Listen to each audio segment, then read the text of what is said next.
ទួងបីជាអូនខ្លាយទៅជាអ្វីក៏រូបស្រីនៅតែសំខាន់ក្នុងបេះដូងព្រោះអូនគឺជាដងហើសន្សើមផ្សាំបេះដូងបងជីវិតនេះបើគ្មាននួនល្អបងรู้មិនបាននៅក្បែរអូនទួស្ងួនទៅដល់ទីណាបងមិនប្រែចិនដាចោលរូបអូនឡើ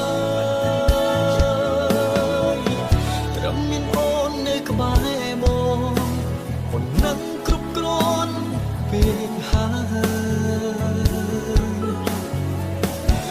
ចង់បានអ្វីឡើយក្រៅពីអូ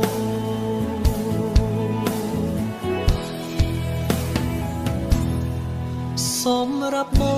ងគឺអូនល្អគ្រប់យ៉ាងសុំតែម្យ៉ាង